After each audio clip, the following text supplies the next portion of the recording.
Hello दोस्तों, welcome to horror vibes. आज मैं आपको अपने व्यूअर्स की भेजी गई कुछ घटनाएं बताने वाला हूँ। ये घटनाएं सुनने में बहुत ही ज़्यादा मिस्टीरियस और अजीब हैं, तो आप वीडियो को एंड तक ज़रूर देखिएगा। साथ ही अगर आप चैनल पर नए हैं और आपको हॉरर स्टोरीज और मिस्टीरियस स्टोरीज सुनना पसंद है तो आप हॉरर वाइब्स को सब्सक्राइब कर सकते हैं। और अगर आपके साथ भी कोई अजीब सी घटना घटी हो तो वो सारी घटनाएं आप मुझे मेरे इंस्टाग्राम पर भेज सकते हैं। मैं अपने इंस्टाग्राम का लिंक वीडियो के डिस्क्रिप्शन में दे दूंगा। साथ ही वीडियो पसंद आया तो चैनल को सब्सक्राइब करना बिल्कुल मत भूलिएगा। वीडियो को लाइक ज़रूर करिएगा। मुझे कमेंट करके ये भी बताइएगा कि आपको वीडियो कैसी लगी और मैं अगली वीडियो किस टॉपिक पर बनाऊं। तो ज़्यादा टाइम ना लेते हुए वीडियो करते हैं शुरू और खो जाते हैं अंधेरों में।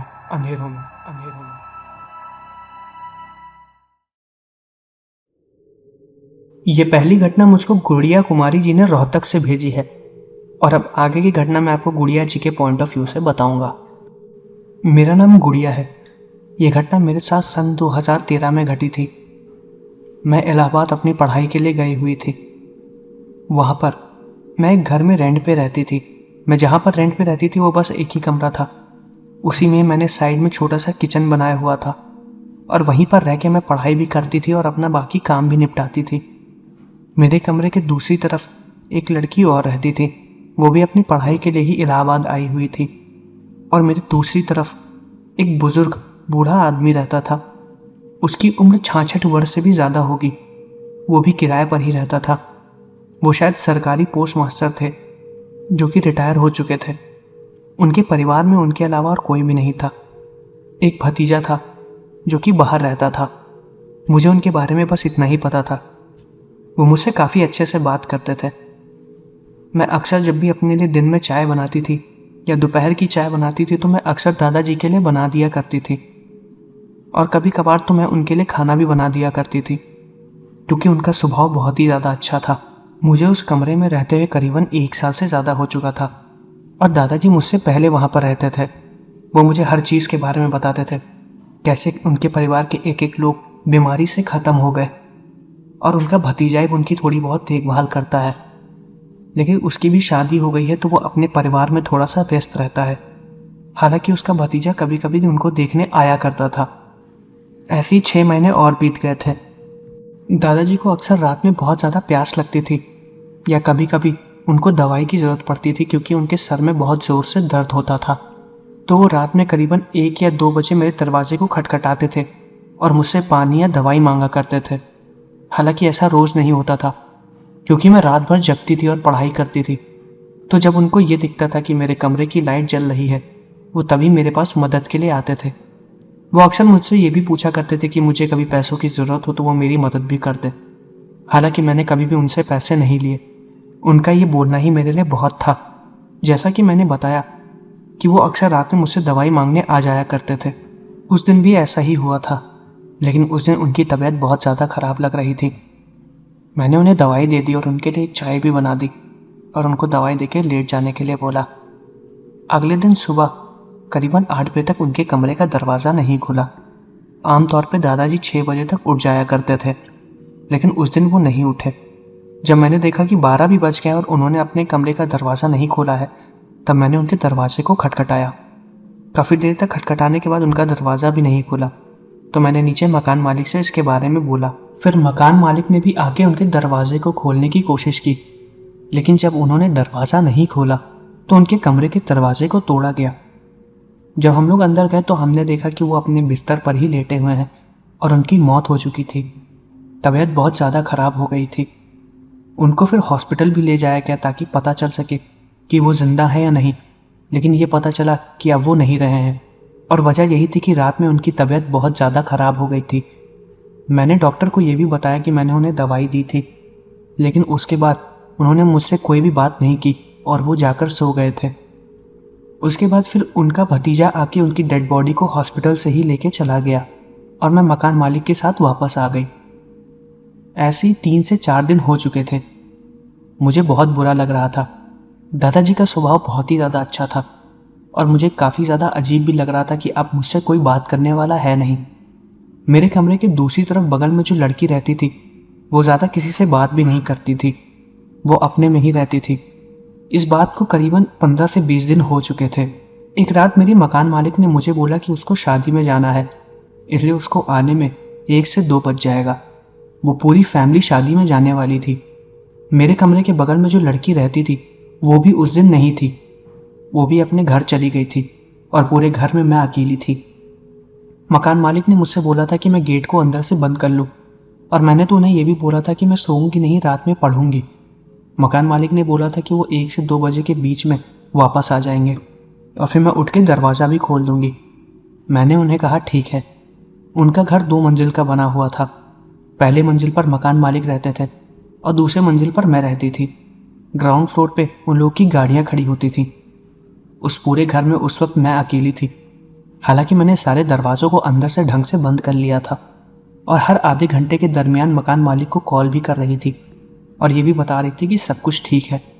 मकान मालिक तो मुझे खुद ही फ़ोन करके बार बार अपडेट ले रहा था कि सब कुछ ठीक है या नहीं। उसके बाद मैं अपनी पढ़ाई को करने लगी। उस वक्त रात के करीब 1 बज रहे थे। मैं बहुत ज़्यादा थक गई थी क्योंकि मैंने दिन भर पढ़ाई की थी। मकान मालिक के आने में अभी वक्त था, तो मैंने सोचा कि मैं आधे घंटे सो लेती हूँ, जिससे मुझे थोड़ा अच्छा लगेगा। मैंने अपने कमरे की बाहर वाली लाइट को जला रखा था और जब मैं आधे घंटे के लिए सोई तो मैंने अपने कमरे के अंदर की लाइट को बंद कर लिया। उस वक्त मैं पूरे घर में अकेली थी और एकदम सन्नाटा था। करीबन आधे घंटे बाद मुझे एक आवाज़ आई और वो आवाज़ किसी के चलने की थी।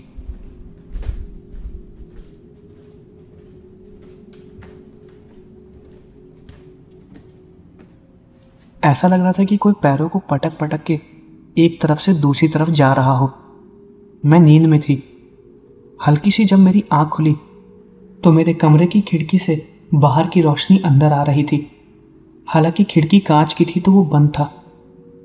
मुझे ऐसा महसूस हुआ कि बाहर मेरे कमरे की कोई टहल रहा है। मुझे लगा कि शायद वो लड़की आ गई होगी, इसीलिए वो रात में टहल रही है, और मैंने अपनी आंख को दोबारा बंद कर लिया। लेकिन तभी मुझे अचानक से याद आया कि मैंने तो घर को अंदर से बंद किया हुआ है और इस वक्त रात के 1 बज रहे हैं और वो लड़की अपने घर गई हुई है, तो बाहर कौन टहल सकता है। मैं ये देख के एकदम शांत हो गई। मैं अपने बेड से उठी तक नहीं और मैंने अपने कमरे की लाइट तक नहीं जलाई। मुझे लगा कि शायद वो मेरा वहम था, क्योंकि 5 मिनट तक किसी के भी टहलने की कोई भी आवाज़ नहीं आई। मैंने मकान मालिक को दोबारा कॉल किया और मैंने उनसे पूछा कि आप कब तक आएंगे। उन्होंने कहा कि वो लोग बस रास्ते में ही हैं और उनको आधे घंटे ही लगेंगे आने में। मैंने उनसे कहा ठीक है, और उसके बाद मैंने अपने कमरे की लाइट जलाई और चुपचाप बैठ के दोबारा पढ़ने लगी। मुझे बहुत ही ज़्यादा अजीब लग रहा था। मेरा गला भी सूख रहा था और मेरे सर से पसीना भी टपक रहा था। बहुत अजीब सा वहम था वो। मैं चुपचाप बैठ के अपना काम कर ही रही थी, तभी लाइट चली गई और पूरे घर में अंधेरा हो गया। मेरी हिम्मत नहीं हो रही थी कि मैं कमरे के बाहर निकलूं, इसलिए मैंने अपने कमरे के अंदर ही मोमबत्ती को जला लिया और चुपचाप मोमबत्ती लेके बैठी हुई थी, और डर बहुत ज़्यादा लग रहा था। हालांकि घर में कोई भी नहीं आया था, लेकिन बार बार मेरे दिमाग में ऐसी चीज़ चल रही थी कि घर के अंदर कोई चोर घुस गया है और घर के अंदर टहल रहा है। हालांकि मुझे कोई भी आवाज़ नहीं आ रही थी और सब कुछ एकदम शांत था। कुछ देर बाद मुझे दोबारा किसी के चलने की आवाज़ आई, और वो जो भी चीज़ थी मेरे कमरे के बाहर ही चल रही थी। उस वक्त रात के करीब 1:30 बज रहे थे। मुझे बहुत ज़्यादा डर लग रहा था। मैं चुपचाप कमरे में बैठी हुई थी और तभी मेरे कमरे के दरवाजे पे खटखटाने की आवाज़ आई।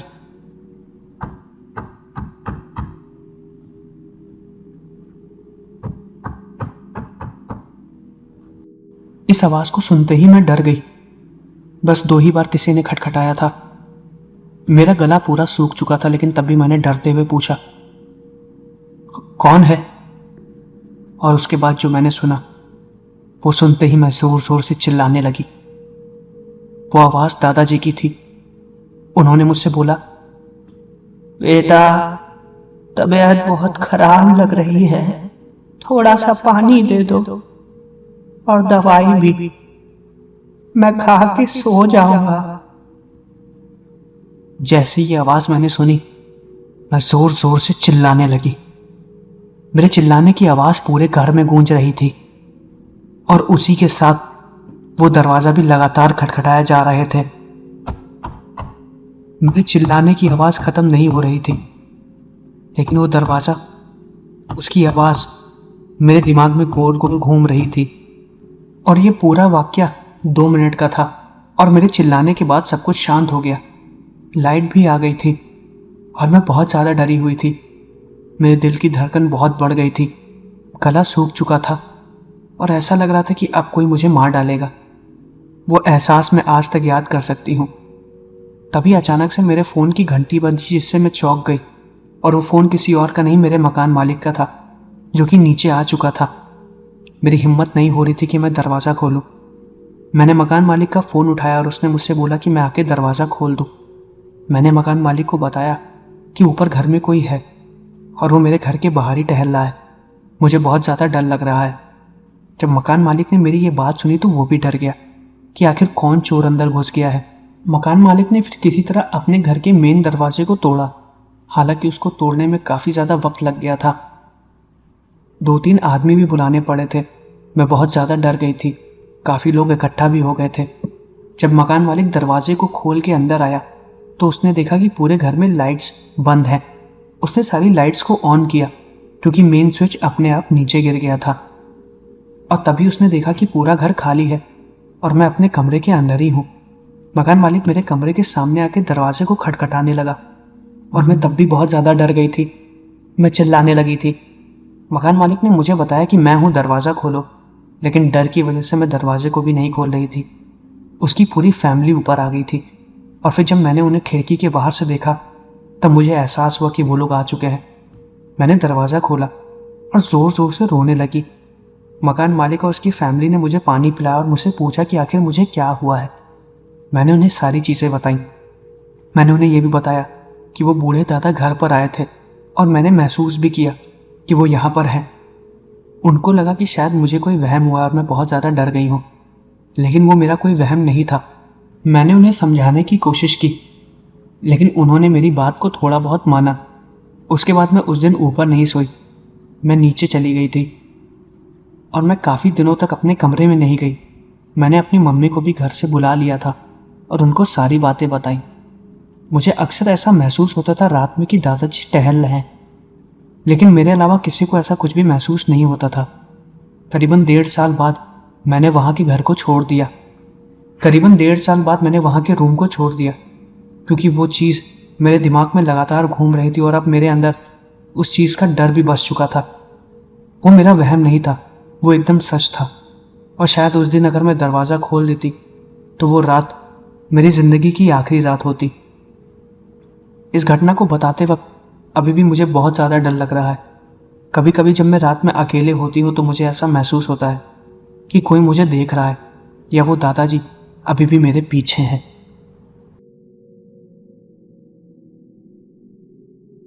तो दोस्तों, ये थी पहली घटना।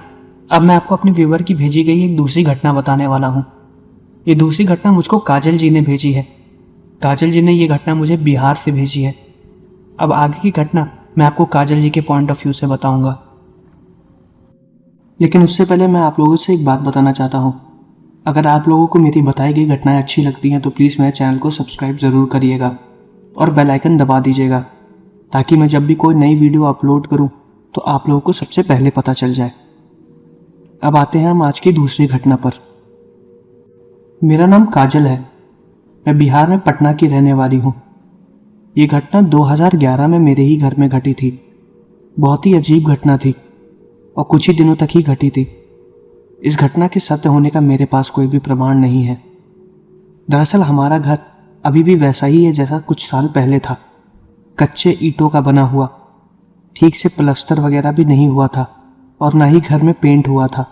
हमारी हालत उस वक्त कुछ ठीक नहीं थी। हम उतना अफोर्ड नहीं कर सकते थे। पापा ने हाल ही में ही उस घर को खरीद लिया था। हम लोग उससे पहले वहाँ पर रेंट पर ही रहते थे। वो 1 मंजिल का घर था। नीचे के फ्लोर में कुछ लोग रहते थे और ऊपर हम लोग। हमारे छत पे एक बल्ब लटका रहता था जो कि एक 100 वाट का पीले रंग का बल्ब था, जिसकी रोशनी काफ़ी ज़्यादा तेज़ होती थी। छत बहुत छोटी थी और ऊपर ढेर सारे लोहे कंकड़ के सामान भी पड़े रहते थे, तो किसी को चोट न लग जाए रात में, इसलिए वहां पर उस 100 वाट के बल्ब को लगा दिया गया। छत के ऊपर एक जाली भी बनी हुई थी जिससे ऊपर से लेकर नीचे तक पूरा सब कुछ दिखाई देता था। जब भी कोई छत पर जाता था तो उस बल्ब की वजह से उसकी परछाई हमें जाली से साफ साफ नजर आती थी। उस वक्त हमारे घर के मोहल्ले में एक औरत की करंट लगने की वजह से मौत हो गई थी। वो मौत मेरे घर के जस्ट बगल वाले घर में हुई थी। हम उनको जानते थे, उनका स्वभाव भी अच्छा था। उनकी छत और हमारी छत लगभग जुड़ी हुई थी। जब भी हम उनसे बात करते थे तो हम एक दूसरे की छत पर आराम से चले जाया करते थे। दीवार बहुत ही ज़्यादा छोटी थी। जिस दिन उनकी मौत हुई हम लोगों को बहुत ज़्यादा दुख हुआ। हम लोग भी पूरी रात नहीं सोए। मैं और मम्मी पूरी रात जग रहे थे। रोज़ की तरह हमने उस बल्ब को छत पे जलाया हुआ था। हमारे घर में मैं, मेरी मम्मी और मेरे पापा ही रहते थे। जिन औरत की डेथ हो गई थी, पापा रात में उन्हीं के घर के बाहर कुर्सी लगा के बैठे हुए थे और वहाँ पर मोहल्ले के बाकी लोग भी बैठे हुए थे। मुझे मम्मी ने बाहर जाने से मना किया था तो मैं उनके साथ घर ही में बैठी हुई थी। मुझे भी नींद नहीं आ रही थी। उस वक्त रात के करीब 1 बज रहे थे। मैं और मम्मी उसी जाली के नीचे चुपचाप बैठे हुए थे। तभी हमें किसी औरत की रोने की आवाज़ आई।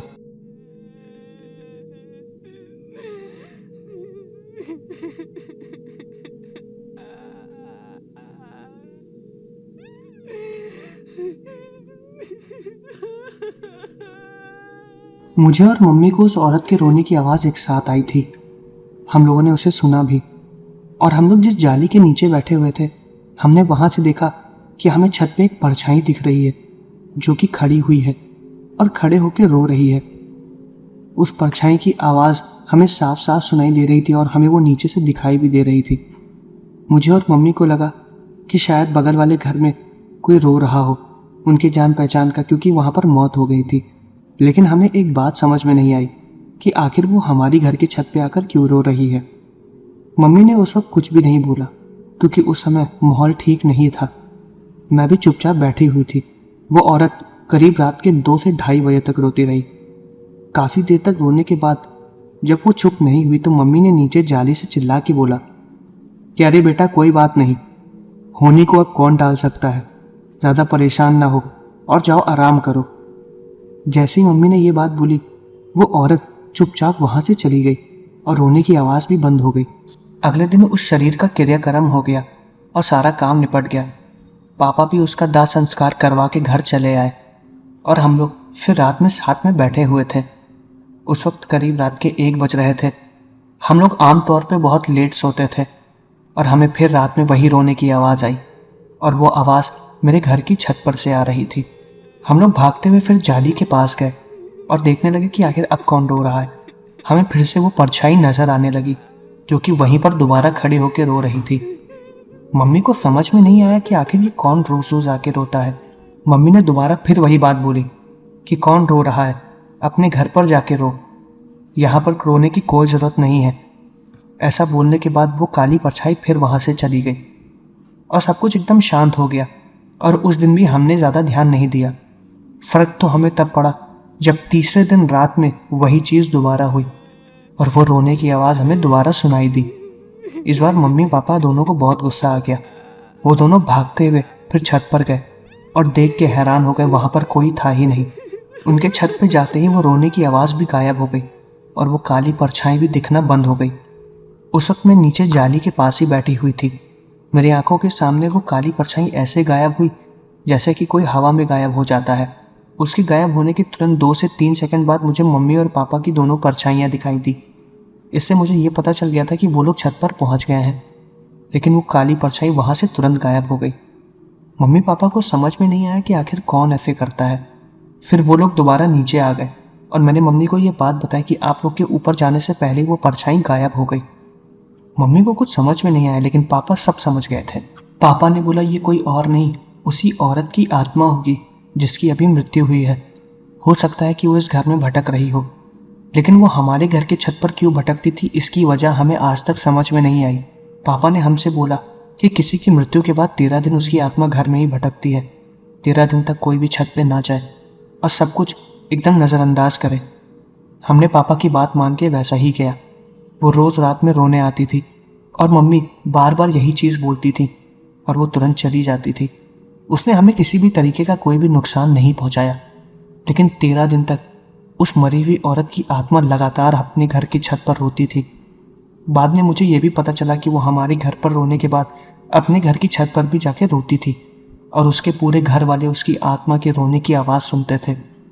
लेकिन उसने किसी को कोई भी नुकसान नहीं पहुंचाया। 13 दिन खत्म हो जाने के बाद उसकी आत्मा खुद ब खुद गायब हो गई और उसके बारे में फिर किसी को कुछ भी नहीं पता चला। तब भी मम्मी ने अपनी मन की शांति के लिए घर में पूजा करवा ली और उसके बाद से ऐसी कोई भी घटना हमारे इस घर में तो नहीं घटी और अब हम अपना घर धीरे धीरे अच्छे से बनवा भी रहे हैं। तो दोस्तों, ये थी काजल जी के द्वारा भेजी गई एक दूसरी घटना। अब मैं आपको एक तीसरी घटना बताने वाला हूं जो कि मुझे सचिन जी ने पंजाब से भेजी है और अब आगे की घटना मैं आपको सचिन जी के पॉइंट ऑफ व्यू से बताऊंगा। मेरा नाम सचिन है। यह घटना 2001 की है। 2001 में हमारे घर की परिस्थिति बहुत ही ज़्यादा खराब थी। पापा के पास रहने के लिए ढंग से घर भी नहीं था। हम एक किराए के मकान में रहते थे। हम जिस किराए के मकान में रहते थे वहाँ के मकान मालिक ने हमें घर खाली करने के लिए बोला। मेरे परिवार में मैं, मेरी छोटी बहन और मेरी मम्मी थी। हालांकि अब हमारे घर की हालत थोड़ी ठीक है। हम अभी भी किराए पर ही रहते हैं। पापा का एक एक्सीडेंट भी हो गया था। उसके बाद से उन्होंने नौकरी पर जाना बंद कर दिया और अब घर को मैं ही देखता हूँ। छोटी बहन भी अब जॉब करती है। किस्सा कुछ ऐसा था कि जब मकान मालिक ने हमसे घर खाली करने के लिए बोला तो हमारे पास दूसरी जगह जाने के लिए कोई घर नहीं था। हमें उस वक्त किराए पे कोई भी घर नहीं मिल रहा था। ये पूरी घटना 1 हफ्ते के दरमियान थी। पापा के एक दोस्त थे जिनका नाम संप्रीत था। उन्होंने उनसे बोला कि जब तक उन्हें कोई घर नहीं मिल रहा है वो उनके एक पुराने घर पर जाकर रह सकते हैं जो कि काफ़ी सालों से बंद था। उस घर की कंडीशन बहुत ही ज़्यादा ख़राब थी। मेंटेनेंस भी ढंग से नहीं हुई थी। वो घर कब से बंद था उनके दोस्त को भी नहीं पता था। वो उनके पुरखों का घर था। उसको देख के ऐसा लगता था कि काफ़ी ज़्यादा खंडहर हो चुका है वो घर। सफ़ेद रंग का पेंट था लेकिन उस पर काई जमी हुई थी। घर के कुछ चबूतरों पर घास उगी हुई थी जो कि चबूतरे टूटे हुए भी थे। घर के दरवाजों पर दीमक लग चुके थे और कुछ कमरों में से तो इतनी सीलन की गंदी बदबू आती थी कि मैं आपको बता भी नहीं सकता। लेकिन परिस्थिति बहुत ज़्यादा खराब थी इसलिए हम लोग वहीं पर ही रहते थे। उस घर में बिजली का भी कोई भी बंदोबस्त नहीं था। खैर, उनके दोस्त ने जो मदद की पापा ने ले ली और हम अपना सारा सामान लेके उन्हीं के घर में करीबन 1 हफ्ते तक जाके रहने लगे। उनका वो घर करीबन 3 कमरे का था। 2 मंजिल का बना भी हुआ था। हम ऊपर नहीं गए थे। हम नीचे की मंजिल पर ही रहते थे और हमने सिर्फ 2 ही कमरे को इस्तेमाल किया था। जो तीसरा कमरा था वो काफ़ी ज़्यादा बड़ा और अंधेरे में डूबा रहता था क्योंकि वो कमरा घर के एकदम पीछे का कमरा था। उसके अंदर शायद उनकी कुछ पुराने सामान रखे हुए थे और वो कब के सामान थे इसके बारे में उनके दोस्त को खुद नहीं पता। उस कमरे में एकदम अंधेरा था। किसी तरह व्यवस्था करके हम लोगों ने एक इलेक्ट्रिक लैंप ले रखा था जिसकी वजह से घर में थोड़ी बहुत रोशनी भी होती थी। उस वक्त हमारी परिस्थिति बहुत ही ज़्यादा ख़राब थी। आज भी जब मैं उस परिस्थिति को याद करता हूँ तो मुझे बहुत बुरा लगता है। उस घर में जो सबसे बड़ा वाला कमरा था उसमें हम लोग रहने के लिए नहीं गए थे क्योंकि उसी कमरे में से सबसे ज़्यादा बदबू आती थी और शायद बारिश की वजह से उस कमरे में सीलन भी बहुत ज़्यादा हो गई थी। हम लोग सिर्फ बाहर के 2 कमरों का ही इस्तेमाल किया करते थे। पहला दूसरा दिन तो ठीक ठाक गया। हम किसी तरह उस घर के माहौल के हिसाब से एडजस्ट भी हो गए। लेकिन दुविधा तो हमको तब चालू हुई जब हमें उस बड़े अंधेरे कमरे में से किसी के चलने की आवाज़ आने लगी। हम उस कमरे के बाहर ही बैठे रहते थे और हमें लगातार उस कमरे के अंदर से किसी के चलने की आवाज़ आती थी और वो आवाज़ एक औरत की ही होती थी क्योंकि उस चलने की आवाज़ के साथ हमें पायल की छन छन की भी आवाज़ साफ साफ सुनाई देती थी। रात भर हमें वो आवाज़ सुनाई देती थी। एक बार पापा ने कोशिश करके उस कमरे के अंदर भी गए लेकिन वो कमरा एकदम खाली था। जब भी उस कमरे के अंदर वो लैंप लेके जाते थे तो रोशनी हो जाती थी और अंदर कुछ भी दिखाई नहीं देता था। कोई भी काली परछाई नहीं, कुछ भी नहीं, बस एक खाली कमरा और उसमें रखे हुए पुराने सामान। लेकिन जब भी उस कमरे से वो बाहर आ जाते थे और उस कमरे में दोबारा अंधेरा हो जाता था, उसके अंदर से दोबारा उसी पायल की आवाज़ आने लगती थी और किसी औरत के चलने की आवाज़ आती थी। हम ये सब देख के बहुत ज़्यादा डर जाते थे। रात भर हम चारों लोग सोते भी नहीं थे। पापा बस इसी व्यवस्था में थे कि किसी न किसी जगह कोई उनको दूसरा घर मिल जाए और हम लोग वहाँ पर शिफ्ट हो जाए। इसके बारे में उन्होंने अपने दोस्त को भी नहीं बताया। करीबन 1 हफ्ते बाद पापा को एक घर मिल गया और फिर हम लोग वहाँ पर जाके शिफ्ट हो गए। वहाँ पर शिफ्ट हो जाने के बाद पापा ने इसके बारे में अपने दोस्त को बताया। उनके दोस्त ने बताया कि वो घर काफ़ी सालों से बंद है और उसका काफ़ी बुरा हाल भी है। हो सकता है वहाँ पर कोई नकारात्मक शक्ति घुस गई हो और अभी भी वहीं पर हो। हालांकि उस शक्ति ने हमें किसी भी तरीके का कोई भी नुकसान नहीं पहुँचाया, लेकिन तब भी वो एक्सपीरियंस हमारे लिए बहुत ही ज़्यादा खतरनाक था और हम आज भी इसको याद करते हैं तो हम काफ़ी ज़्यादा डर जाते हैं। तो दोस्तों, ये थी मेरे व्यूवर्स के द्वारा भेजी गई 3 घटनाएं। मैं आशा करता हूँ कि आपको वीडियो पसंद आई होगी। अगर आपको वीडियो पसंद आई है तो चैनल को सब्सक्राइब करना मत भूलिएगा। वीडियो को लाइक ज़रूर करिएगा। मुझे कमेंट करके ये भी बताइएगा कि आपको वीडियो कैसी लगी और मैं अगली वीडियो किस टॉपिक पर बनाऊँ। तो मिलते हैं अगले वीडियो में।